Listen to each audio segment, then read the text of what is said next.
3장 1절부터 19절까지 말씀입니다. 마가복음 1장 3절부터 1절부터 19절까지 말씀 우리 교독하시면서 읽도록 하겠습니다.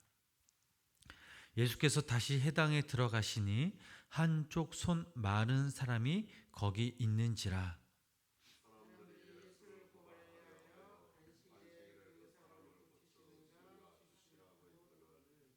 예수께서 손 마른 사람에게 이르시되 한가운데에 일어서라 하시고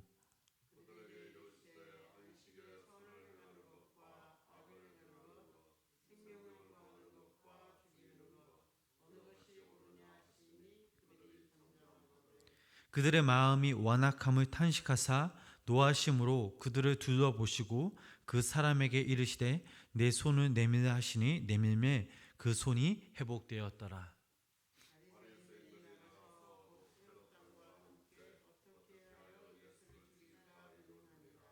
예수께서 제자들과 함께 바다로 물러가시니 갈릴리에서 큰 무리가 따르며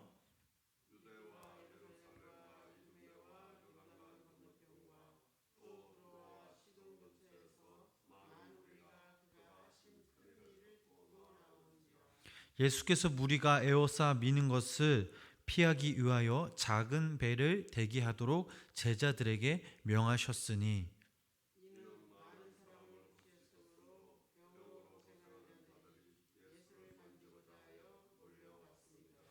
더러운 귀신들도 어느 때든지 예수를 보면 그 앞에 엎드려 부르짖어 이르되 당신은 하나님의 아들이니이다 하니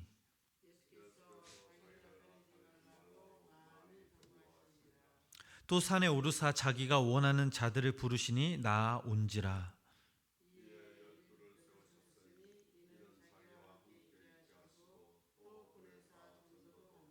귀신을 내쫓는 권능도 가지게 하려 하심이러라.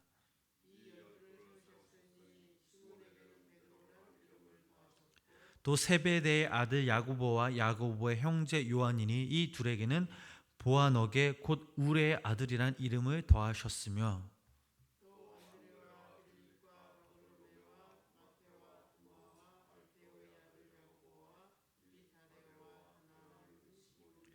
또 가룟 유다니 이는 예수를 판 자더라.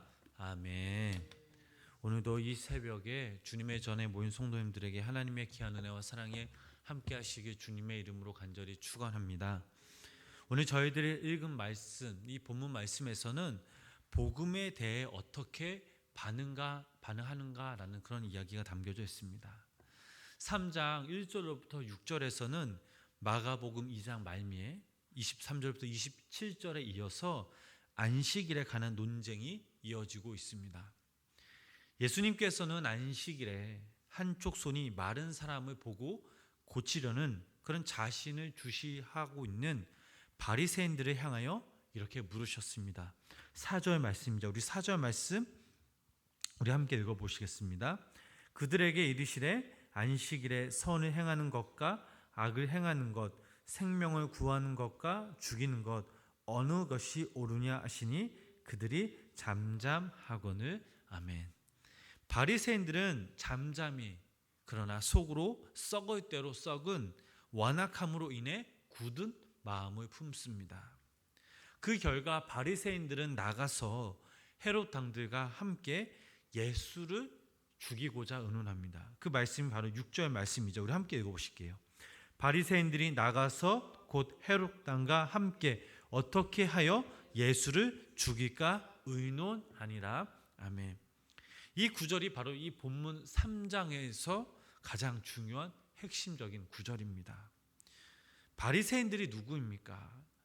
헤롯 왕을 껄끄러워하는 사람들, 그들을 대적하며 그들의 반대파이자 종교적인 그런 그룹을 대표하였습니다. 그랬던 그들이 누구와 손을 잡고 누구를 치려했습니까? 바로 헤롯 왕과 함께 예수님을 죽이려 하였습니다. 세상적으로는 권력 있는 자들입니다. 로마 제국의 권력과 동맹 관계를 통해 자신들의 정치력을 확장시키려 했던 그런 자들입니다.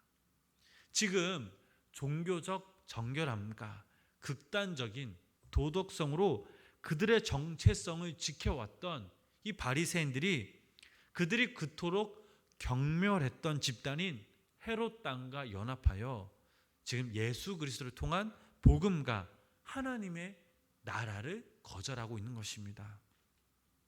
이 두 그룹이 바로 복음에 저항하는 이들로 하나님의 나라의 그런 비밀을 전혀 깨닫지 못하고 도리어 사단과 연합하여 예수님과 깊은 골을 만들어갑니다. 계속해서 본문 말씀을 보니까 예수님에 대한 사역과 말씀의 능력에 대한 소문이 퍼지자 갈릴리에서 큰 무리가 따르고 유대와 예루살렘, 이두메와 요단강 건너편과 또 두동과 시론 근처에서 많은 무리가 예수님을 찾아왔습니다. 얼마나 많은 인파가 찾아왔는지 예수님께서는 그들을 피하기 위해 작은 배를 대기하도록 제자들에게 명하셔야 했습니다. 여기서 주목해야 할 사실은 복음과 하나님의 그 나라의 영향으로 인해 온 유대의 많은 무리들이 예수님을 찾아왔다라는 사실입니다. 11절 말씀이죠. 11절 말씀 우리 함께 읽어보시겠습니다. 더러운 귀신들도 어느 때든지 예수님을 보면 그 앞에 엎드려 부르짖어 이르되 당신은 하나님의 아들이니이다 하니, 즉 수많은 무리와 심지어 귀신들도 복음과 하나님의 나라에 반응하였던 것입니다. 그러나 바리새인들과 당시 종교 지도자들은 심지어 그들이 그토록 경멸했던 헤롯 땅과 연합하여 바로 예수님을 죽이려 하였습니다. 목적을 위해서라면 수단과 방법을 가리지 않는 행동을 통해 바리새인들이 그토록 숨겨왔던 그들의 종교적 위선이 드러난 것입니다. 그들은 그들의 권위와 기득권을 위해 예수님과 그 복음을 거절하였던 것입니다. 반면 유대 사회에서 사회적으로 경제적으로 하위층이었던 그런 수많은 무리들은 복음을 기쁨으로 받아들이는 것입니다.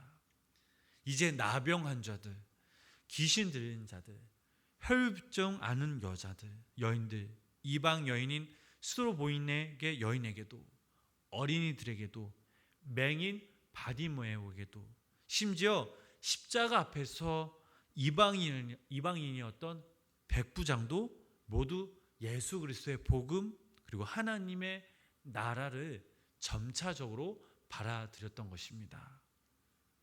그러나 권력과 기득권을 유지하기 위해 수단과 방법을 가리지 않았던 바리새인들은 복음을 반응하기보다는, 복음을 받아들이기보다는 오히려 이 복음에 대응하였습니다. 이러한 상황 속에서 예수님께서는 복음과 하나님의 나라에 온전히 반응하며 함께 하나님의 나라를 가꾸어 이끌어갈 12명을 뽑습니다. 그 말씀이 바로 14절, 15절 말씀입니다. 우리 함께 읽어보실까요? 이에 12를 세우셨으니 이는 자기와 함께 있게 하시고 또 보내사 전도도 하며 귀신을 내쫓는 권능도 가지게 하려 하심이로라. 아멘. 예수님께서는 12명의 제자를 통해 새로운 하나님의 나라와 나라의 그 사람들과 함께 공동체를 이루어 가십니다.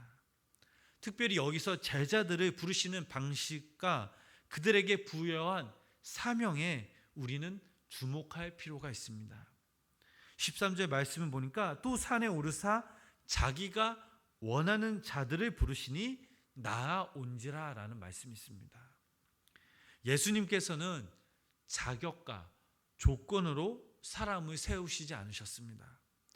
사실 지금도 그렇지만 당시에도 학생들이 선생님을 찾았지 선생님이 학생들을 찾지 않았습니다.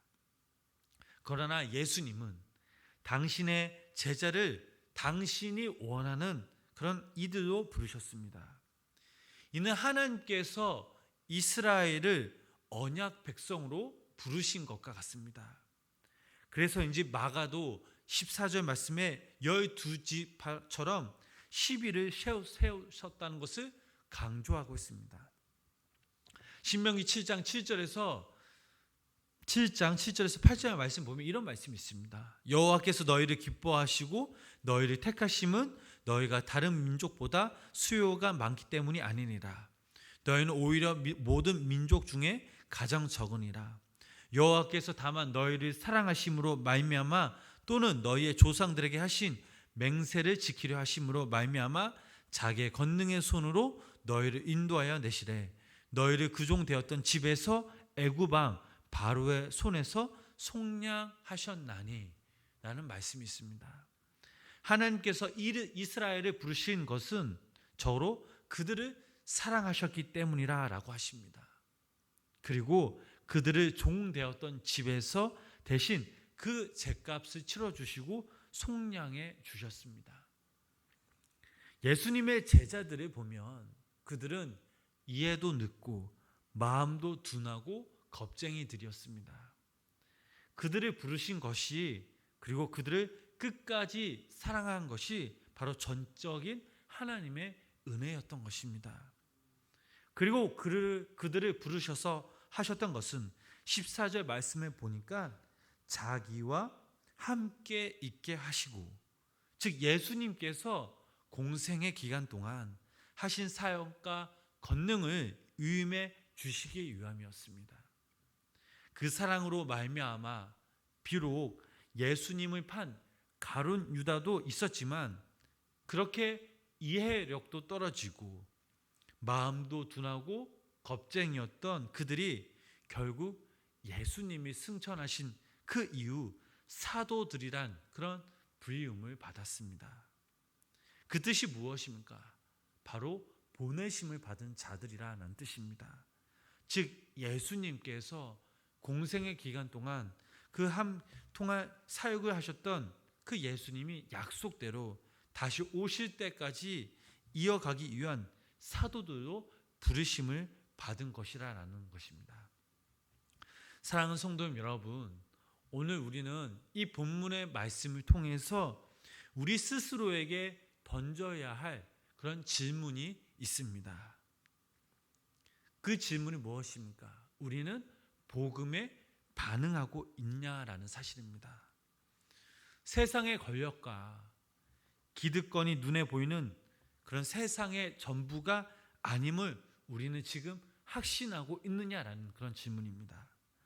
만약 아니라면 이제는 우리는 예수님의 제자답게 살아가야 될 줄 믿습니다.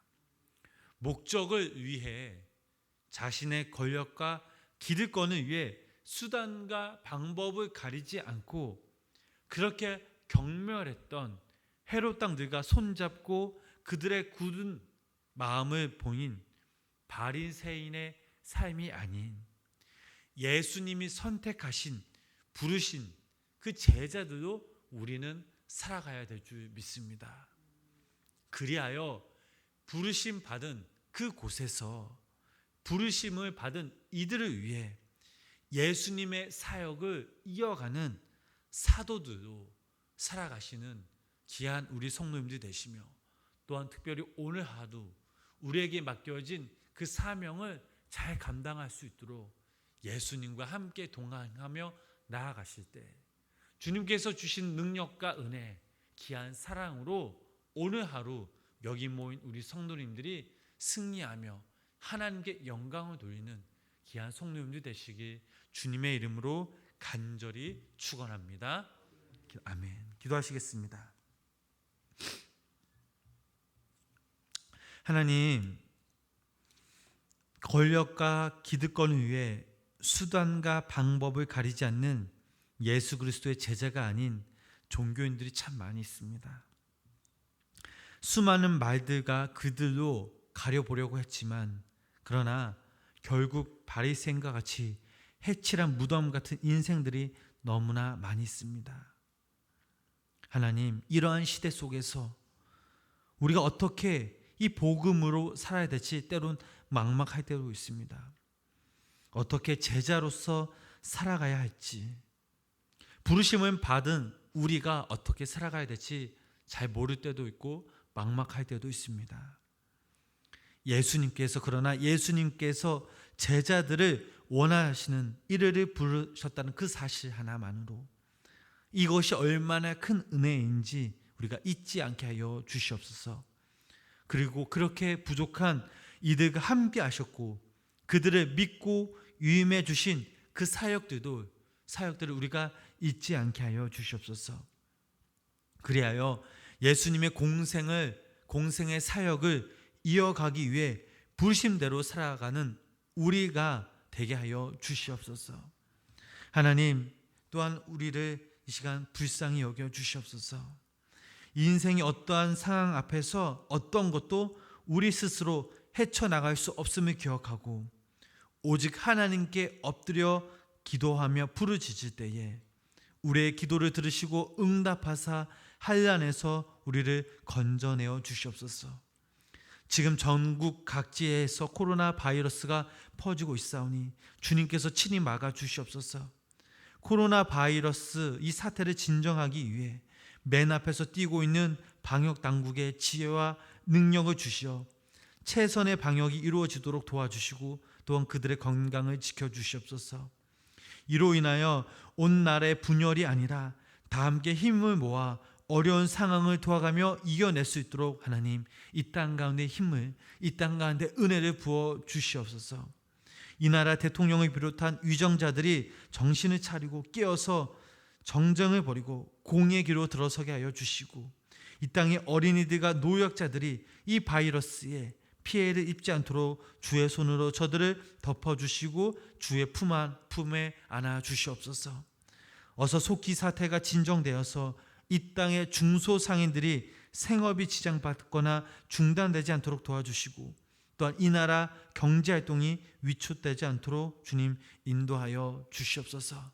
오늘 하루도 주님께 맡깁니다. 성령님 함께하여 주시고 오늘 하루 우리에게 귀한 선물을 주셨으니 오늘 하루 주님과 동행하며 주님의 이름을 높이며 주님께 영광 돌리는 귀한 우리 성도님들 되게 하여 주시옵소서. 예수님의 이름으로 간절히 기도드렸습니다. 아멘.